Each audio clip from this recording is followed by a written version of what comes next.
अगर वो झूठ बोलता है, निंदा करता है, कुछ अनर्थ करता, अधर्म करता है, आपका कितना निजी हो उससे अलग, नहीं तो उसका किया हुआ पाप आप पर वो आ जाए।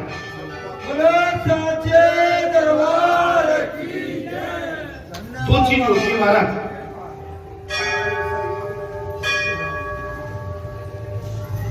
आप संसारी जीव जो जग विद्या करता रहता है, निंदा भी करता है, क्रोधी भी हुआ और लोभी भी है। अब ऐसे के साथ रहकर हमारा मन भी वैसा ही बन जाता है। और ऐसे से दूर रहेंगे, सत्कर्मी के साथ रहेंगे, धर्मी के साथ रहेंगे, सद्मार्गी के साथ रहेंगे महाराज, ज्ञानी के, वैरागी के, महापुरुष, सत्पुरुष, महात्मा जो सेवा भाव रखता हो, तो उसके साथ रहने में हमारा मन भी वैसा ही नंबर 1। लेकिन कोई अधर्मी है, अनीति करता है, हमेशा आक्रोश करता है, हमेशा निंदा करता है, ऐसे निंदक के साथ रहने पर, और उसने अगर हम कहीं बैठे 2 या 3 और वो हमसे हाँ करवाना चाहता है, हमने कहीं भूल से भी हाँ कर दी, तो उसके 2 संपत्ति आ जाए। गलत आदमी का साथ कदापि नहीं। आप राम राम कर लो, दुआ सलाम कर लो, लेकिन साथ तो केवल धर्म का है।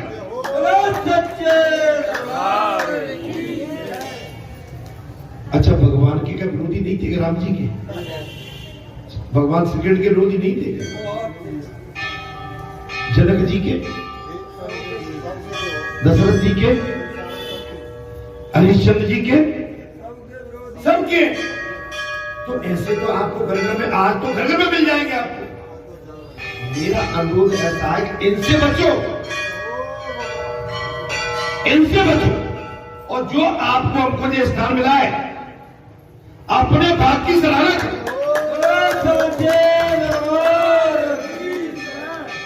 और अपने जन्म की सराहना करो, अपने कुल की सराहना करो, अपनी मातृभूमि की सराहना करो, अपने पितरों की सराहना करो। ऐसे स्थान बड़े भाग्य से, बड़े भाग्य। मेरा आप सबसे यही अनुरोध है, हमको कहां उठना है, कहां बैठना है, किसके साथ रहना है और किसके साथ चलना है, ये ध्यान रखना भी आवश्यक।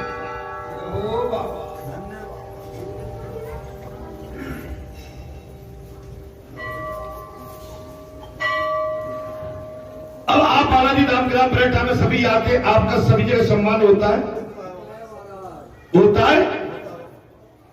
आप जहां भी बालाजी के साथ जाते हो, आपको लोग हाथों को उठा लेते। अच्छा, जहां जिस चौपाल पे निंदा पर निंदा, जुआ, मदरापान, ये सब चलता हो, चौपाल से मतलब मैं किसी अच्छे स्थान नहीं, गांव गरीब, आप वहां से जाना, आपको समाज में आपको ऊपर उठा लेगा क्या? ऐसे आदमी से मानव बचते कहां? और आप जैसे संत कहीं पहुंचेंगे किसी अच्छी जगह पे, लोग आपको आगे से ले लेंगे। ये बालाजी के स्थान का प्रभाव। मैं आपसे वही अनुरोध कर रहा हूं कि पहले उठना बैठना भी तो सीखो महाराज। बनिया की किस्मत खुल गई, वो सोचने लगा कहीं मैंने ये संकल्प अच्छा काम करने के लिए लिया होता तो आज क्या बात। अब बनिया सोचने लगा मैंने कुमार के मुख दर्शन का व्रत लिया तो लक्ष्मी का आगमन होगा, यदि मैंने स्वयं प्रभु के दर्शन का व्रत लिया होता कितना अच्छा होता। ऐसे मैंने थोड़े से उपास में ही ये संकल्प लिया, एक पाप कर्मों से बचने का और दूसरा सत्कर्मों में लगने का। ये 2 संकल्प है। एक पाप कर्मों से बचने का और सत्कर्मों में लगने का। 21,000 जब करने को इसलिए कहा गया कि मनुष्य सामान्य दिन में 21,600 बार सांस का आदान प्रदान करता है।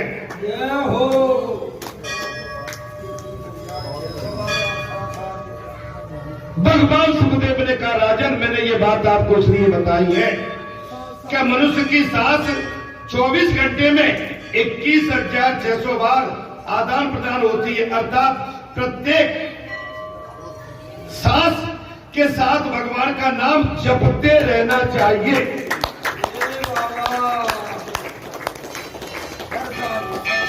ऐसा होने पर जरासंध के त्रास से बच जाओ। बुढ़ापे से ये बीमारी, ये हाथों में दर्द, पैरों में दर्द, दृष्टि कमजोर, चल नहीं पाते हैं, बोल नहीं पाते हैं, रुक नहीं पाते हैं, ठहर नहीं पाते हैं, अगर कुछ भी खा लेते हैं तो पचा नहीं पाते, इससे बचे रहो। ताप बुखार बीमारी, रोना, अच्छा घर भरे पड़े हैं तो भी रो रहे, घर में दद्दा सारी सुविधा तो भी रो रहे, रोना धोना बंद। मन पहले तो जिस सभा में जाते हो चेहरे पे मुस्कुराहट होना चाहिए, और चेहरे पे प्रफुल्लता और मुस्कुराहट नहीं है तो जीवन निराधार है। आपकी निर्भीकता आपके चेहरे से पता पड़ जाएगी। निर्भीकता, निडरता आपका चेहरा बता देगा कि नहीं, बिल्कुल आनंद में रहने वाला आदमी है। हर परिस्थिति में कुछ हो जाए तो महाराज ऐसे हो जाते, मर गए भाई, फिर क्या करोगे? अच्छा, जिसकी चिंता करते हो, चिंता करने से उसकी पूर्ति हो जाए, वो हो नहीं सकती है। भगवान पे छोड़ के रखो, ईश्वर पे। अभी हमने प्रातः काल से जैसी कथा प्रारंभ की थी, इस समय विश्व के अंदर जो वॉर चल रहा है, युद्ध चल रहा है, ये विनाश की है, विनाश करेगा। एक डोनाल्ड ट्रंप और इजराइल के नेतन्याहू को क्या सूझा था कि इन्होंने अच्छी बड़ी दुनिया में आग लगा दी।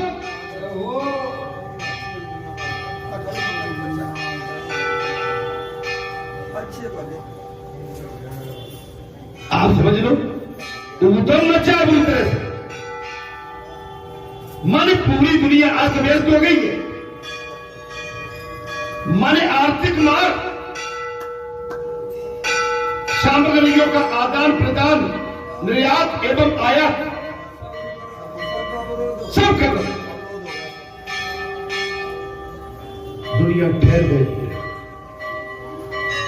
दुनिया में ठहराव आ गया। अभी नहीं, भारत देश तो महान है, अन्य देशों में भुखमरी और महंगाई छा गई, भारत देश सदा हुआ है। भारत देश के अंदर भगवान की दया और दुआ है। भारत देश हमारा ऋषियों की भूमि है, भगवान राम और कृष्ण की जन्मभूमि है, तपोभूमि है, जहां गंगा, जमुना, सरस्वती, ब्रह्मपुत्री और नर्मदा और गोदावरी ऐसी नदियों की धारा बहती है, जहां ऋषियों ने जप और तप और तपस्या की, ऋषियों की भूमि। इसलिए ये संकट हमको महसूस नहीं हो पाता।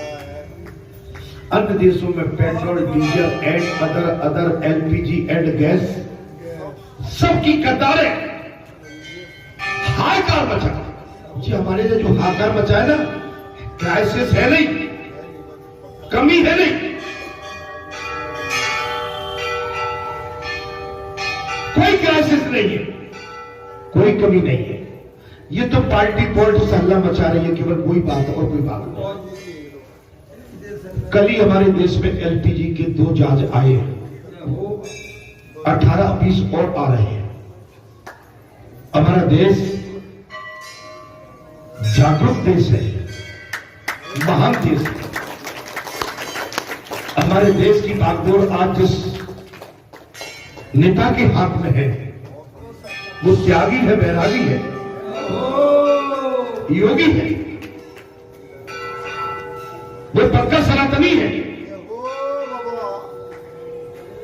वो धर्म को जानता है, सत्य को जानता है, गरीब और पिछड़े तबके को सबको पहचानता है, जिसने स्वयं रेल के प्लेटफार्मों पर चाय का ठेला लगा के चाय बेची हो, आज भारत देश का प्रधानमंत्री बन के बैठा, वो सब जानता है।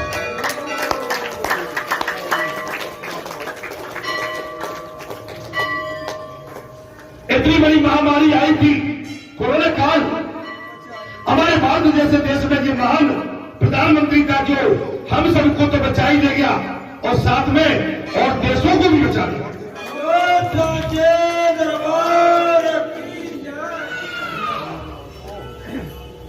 मैं उनको जानता नहीं हूं जिनका नाम ले रहा हूं, न मेरी भेंट हुई है, लेकिन उनकी मानवता को, उनके शिष्टाचार को, उनके कर्म को, उनकी निष्ठा को मैं नमन करता हूं।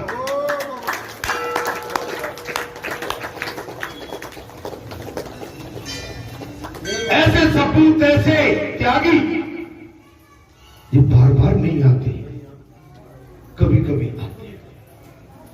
इसलिए चिंता करने की आवश्यकता हमें किसी भी प्रकार की नहीं है। भजन करो भगवान का। प्रातः काल हमने संकट मोचन से बहुत आराधना की है, फिर करते हैं। स्वामी, इस समय पूरे संसार पर संकट छाया है, आप संकट मोचन है प्रभु। आप सारी दवाइयों के बड़े महाराज वैद्य हकीम है, आपके पास अष्टसिद्धि दी है, आपके पास सब कुछ है प्रभु, सारा समाधान आप कर सकते हैं। बहुत जल्दी से जल्दी इस महाविनाश पर, महायुद्ध पर परमात्मा की ये टेढ़ी भुगती, ये परमात्मा के अंश नहीं सह पाई, दया कर। हाँ, आप इनको सद्बुद्धि दो, ये नैतिकता पर चले, सन्मार्ग पर चले, सेवा मार्ग पर, धर्म कर्म पर चले। आप इतना तो इनके विवेक में डाल।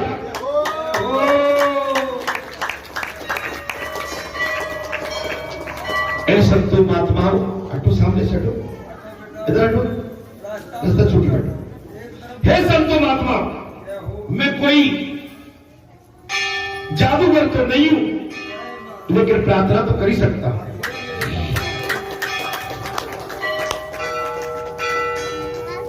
काल यवन का नाश तो करना था, किंतु श्री कृष्ण उसे स्वयं मान नहीं सकते थे। काल यवन का नाश तो करना था, लेकिन भगवान श्री कृष्ण मान नहीं सकते, इसलिए उन्होंने बहुत दूर जाके द्वारका बसा दिया। काल यवन को ब्रह्मा जी ने वरदान दिया था कि यदुवंश का कोई भी व्यक्ति उसे मार नहीं सकेगा। भगवान श्री कृष्ण मार सकते थे, लेकिन ब्रह्मा जी ने वरदान दिया था यदुवंशी उसको कोई मार नहीं पाएगा। कृष्ण का पीछा किया, तो वह भागते भागते महाराज प्रवण पर्वत की उस गुफा में जाकर पहुंचे, जहां राजा मुचकुंद तपस्या कर रहे थे।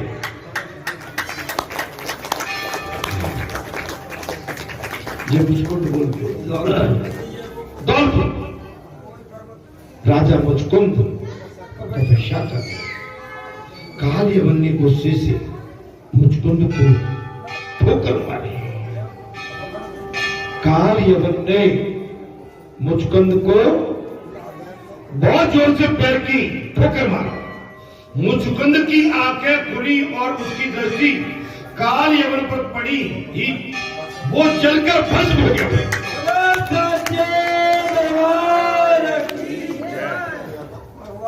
तपस्या करना, काल यवन स्वयं भगवान का पीछा करते करते एक भगवान के भक्त मुचकुंद के पास पहुंच गया। वो लंबे टाइम से तपस्या कर रहा था। जैसे ही लात मारी और मुचकुंद जी की आंखें खुली और आंखों में से जो अग्नि निकली उससे जलकर भस्म हो गया। परमात्मा के ध्यान में लगे हुए व्यक्ति को काल भी नहीं मार सकता।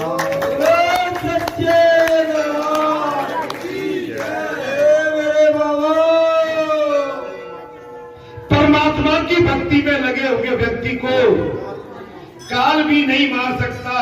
अरे उसके सामने तो उल्टे काल स्वयं मर जाता।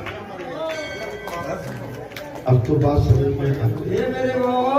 अगर आपका संकल्प, आपकी तपस्या, आपकी पूजा, आपकी भक्ति, आपका सन्मार्ग, आपका धर्म मार्ग, आपकी नीति मार्ग और आप सावधान विवेकशील होकर और विनय भाव से अपना जो भी कर्म करेंगे आपके साथ भगवान स्वयं खड़े रहेंगे,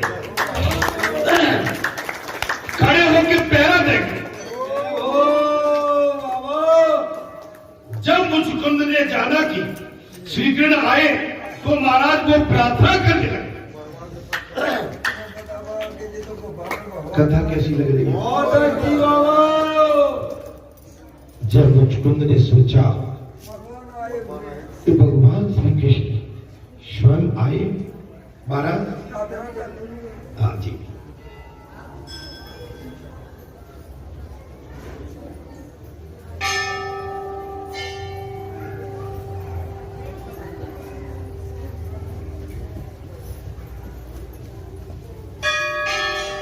जब मुचकुंद ने जाना कि भगवान श्री कृष्ण आए तो वो प्रार्थना करने लगे।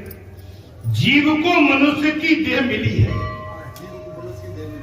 आप बात को समझिए तो जीव को मनुष्य की देह मिली है, किंतु विषाक्त होने के कारण वो भगवान के चरण बिंदुओं की सेवा नहीं कर पाए।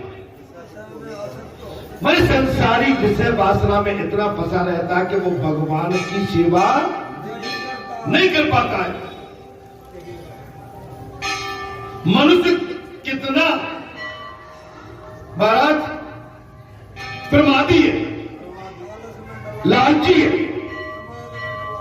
जीव की स्थिति तो सर्प के मुंह में फंसे हुए मेढक जैसी है। जीव की स्थिति तो ऐसी है जैसे सर्प के मुंह में मेढक फंसा रहता है। सर्प के मुंह में फंसा हुआ मेढक अपनी मृत्यु की तो सोचता ही नहीं कि हमारी मृत्यु होगी। हमारी स्त्री, हमारी स्थिति इस संसार में वैसे ही है जैसे सर्प के मुंह में मेढक। हम अपनी मृत्यु के विषय में कभी कुछ सोचते बारते नहीं। उल्टे यदि कोई जंतु निकट आ जाए तो उसे निकल जाने के लिए जीव लंबी बात करता। मनुष्य भी काल के मुंह में फंसा हुआ है। मनुष्य भी काल के मुंह में फंसा हुआ है, फिर भी उसकी विषा शक्ति मिटती नहीं। 50 वर्ष की आयु पूरे होते ही समझ लो कि तुम काल के मुंह में हमारे आगे जा चुके मेरे बाबा मेढक की तरह। 50 साल पूरी होने के बाद सोच लो कि आप काल के मुंह में आगे जा चुके हैं। और हमने जी बात कई बार आपसे कहा है कि जब कोई भी जीव अपनी माता के गर्भ से बाहर आता है, काल उसके पीछे लग जाता है। 50 वर्ष की आयु के पश्चात हर जीव को चाहिए कि वो आधा काल के मुंह में पहुंच चुका है तो जा चुके हो। काल तो हमेशा सावधान, काल तो हमेशा सावधान रहता है। काल सावधान, मौका पड़ा कब निकले, जीव ही असावधान रहता। काल अपने टाइम पर आपको छोड़ेगा नहीं, लेकिन हम जीव आप सब असावधान रहते हैं।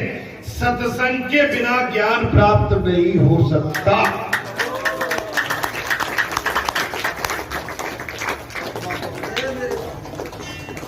सत्संग के बिना ज्ञान प्राप्त नहीं हो सकता।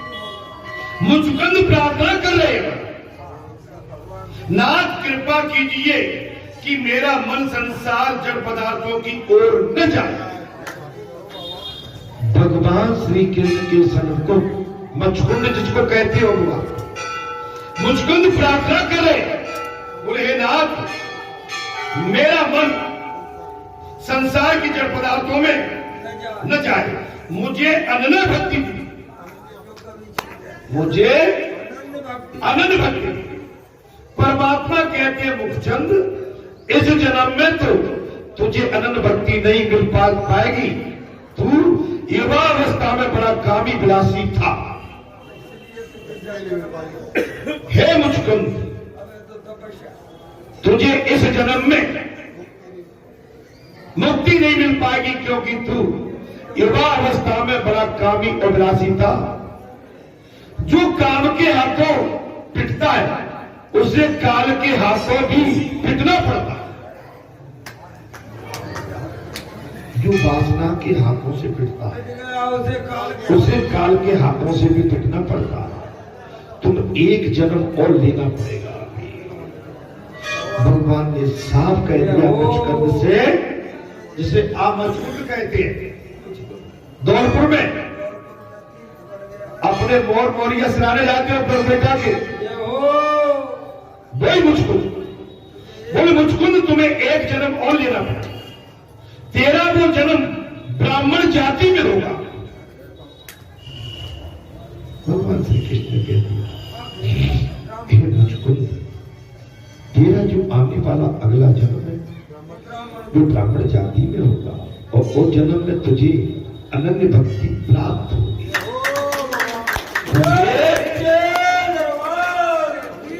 अनन्य भक्ति प्राप्त। मुचकुंद ने कठोर तपस्या की और क्षत्रिय शरीर छूट गया।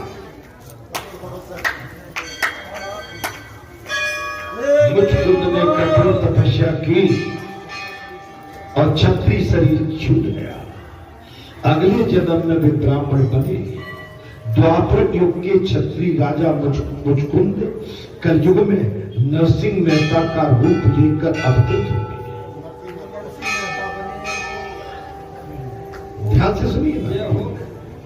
द्वापर युग के क्षत्रिय राजा मुचकुंद, द्वापरपुर के राजा क्षत्रिय मुचकुंद, वे नरसिंह मेहता का रूप लेकर अवतरित हो गए। वे द्वारका धीश के बड़े प्यारे थे। भगवान ने उनके 52 कार्य परिपूर्ण किए। मुचकुंद राजा की कथा इस तथ्य की द्योतक है। अपनी युवावस्था को विलासता में बिना देने वाले को मुक्ति मिलना बड़ा सुंदर है। ऐसे को अनन्य भक्ति भी नहीं मिल पाती। तो धीरे धीरे संयम को बढ़ाते जाना चाहिए। भाई युवावस्था में तो सभी भटके रहते हैं, जैसे आज आप हमसे ले लो, मैं दूसरे की क्यों कहूं। युवावस्था में भटके रहे, लेकिन मैं एक आपसे एक बात जरूर कहूंगा। मैंने 18-20 की आयु से लगभग मुझे भगवान से प्रीति हुई। मैं जैसी समझदारी आई तो भगवान से प्रेम बढ़ने लगा। बालपन में भी मैंने अपना बालपन भी खोज के देखा, घूमता रहता हूं। बालपन में भी मुझे एकांत में रहने की, कुछ अच्छी करने की, अच्छे विचार रखने की, एकांत में रहने के लिए और बड़ा मुझे आनंद आता था। मेरे घर परिवार वाले भी मुझसे बहुत स्नेह करते। जिस घर में मैंने जन्म लिया है विशेष प्रेम करते। अब चूंकि घर में बड़ा पुत्र था, परिवार बड़ा था, इसलिए भी मुझ पर अपार था। सब कुछ देखा। मुझे एक बात नहीं, अभी नहीं, बचपन में मेरे चाचा श्री जब स्वर्गवास हो गया है, पिता तो पिता, उस समय चाचा चाची दादी ये लोग ज्यादा नजदीक रखते थे। मेरे लिए सुंदर सुंदर कपड़े लाते थे। उनका नाम भी सुंदर सिंह था। अभी से नहीं, बढ़िया कपड़े, शहर में रहते थे वो। उस समय के पुराने टाइम के 60 में बीए कर चुके थे, पढ़े लिखे थे। और मैं घर का बेटा था, बड़ा विशेष इसलिए रहता था। तो उन्होंने मुझे कुछ अच्छा माने, उनसे बचपन से मुझे कुछ अच्छा करने की मुझे लगन रहती थी। किसान का बेटा था तो काम करने की खेत में भी मेरी लगन रहती थी। किसान का बेटा था, पशु चौपे भी घर में रहते थे, उनके साथ रहने की, उनको चराने खिलाने पिलाने की। मैं तो आपको सब बता रहा हूं, उनका गोबर उठाने की। बड़ा अच्छा मेरा सिस्टम रहा। मैं छोटा था, अपने ताऊ जी के साथ सोता था। आज हॉल है, हॉल बड़ा हॉल है। कोई गांव में गए हो, बड़ा हॉल है, उनमें मैं उनके साथ सोता था। तो जाड़े में तो क्या करते थे, अजीत उठ जाते थे तब उसमें 2 संघ एक कमरे में, तीन संघ एक कमरे में, एक बड़े काले बाल उनके और लंबे चौड़े, और 2 संत छोटे। मैं आपको बिल्कुल गद्दी पे झूठ रही हूं, और वो ऐसे करते आ जाओ, और वो रजाइयां हम लोग पट और उस समय ये कहते थे कि ये वो बाबा आ गए हैं तो वो झोली में डाल के ले जाते हैं।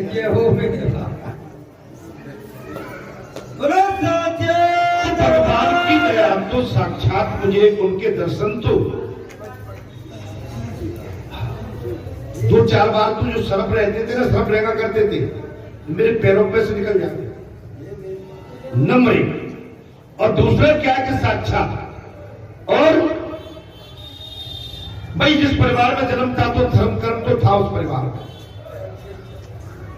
तो वो भी मुझे संस्कार परिवार से मिले, गांव से मिले,